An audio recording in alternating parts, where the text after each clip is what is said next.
Hello everybody, it is the first week of June here in sunny Los Angeles, and I'm thrilled to bring you the pilot episode of Why Is This the News?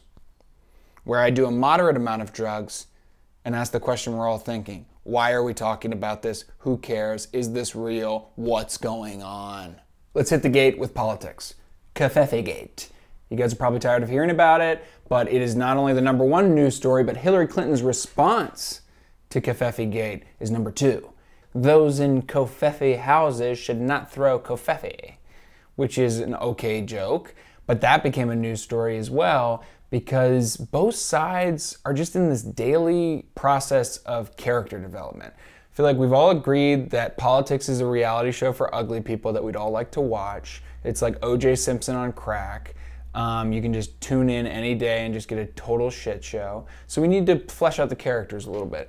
Donald Trump over here is like the impulsive, oafish, drunk dad who somehow never drinks. And then Hillary Clinton is like the worrisome, overly nagging, overly prepared, pantsuited mom character that's just a drag.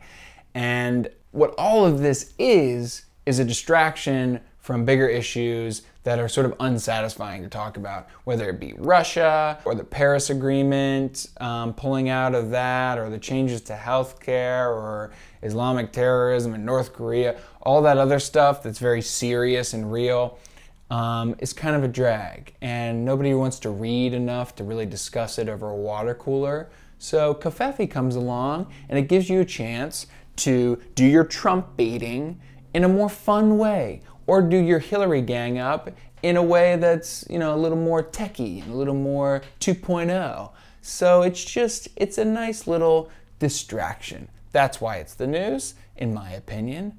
Let's move on to sports. Kevin Durant is willing to take a pay cut to keep the Golden State Warriors together. How noble of him. What a hero. So here's a little context. One of the reasons why the Golden State Warriors have had such a successful season is because of Steph Curry's contract being artificially low. So he had some injuries at the beginning of his career, and it set his yearly income about $11 million. For somebody of his stature in the league, he should be getting paid more like $30 million or $35 million. And because that was artificially low, they could stack the team with other players. And now that Steph Curry's contract is going to expire and he's going to be getting paid more, Kevin Durant is essentially saying, I'll bring down how much money I take in order that he can stay on the team and we can keep a couple free agents, and I won't get into the details of it. But point is, if every one of these giants took a pay cut, in theory, you could have a super team. But here's the thing.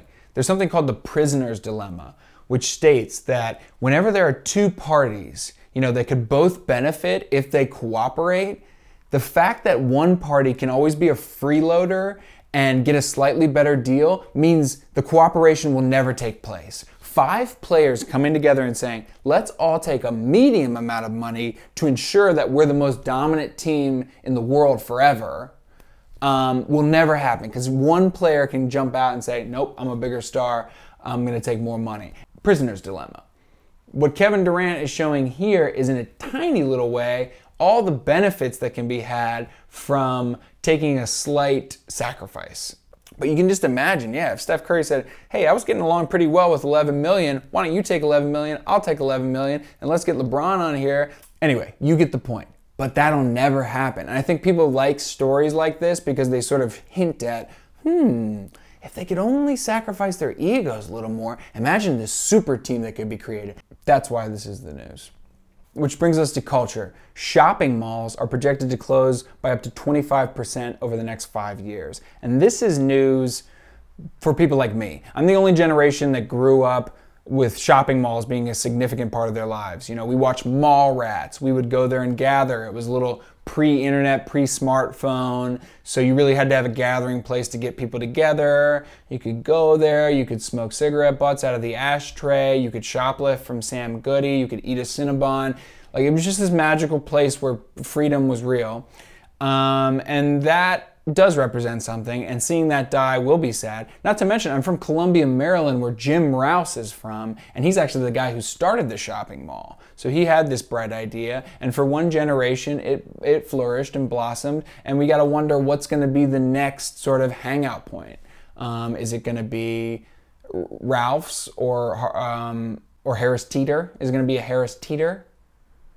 Public space, who knows? There's got to be something. That's why that's news.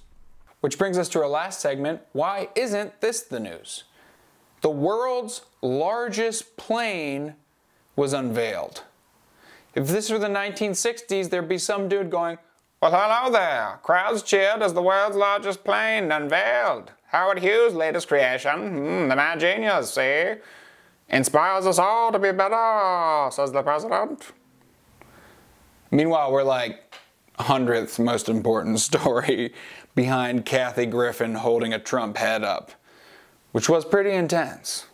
But yeah, this is a dual plane that's going to be used to launch not satellites, but rockets carrying satellites. So you kind of like give the rocket the biggest boost you can, and then it lets off its jets, and then it's a satellite. Meanwhile, the plane can go back and land. That's pretty freaking amazing, and it's just hard to care, you know, because who's evil or who's good in that situation? Who am I against? Who can I talk about hating at work tomorrow when I'm really just hating my life and I'm like kind of pushing it into my hatred of Trump or Hillary or whatever it is? Who can I just attach these talents to?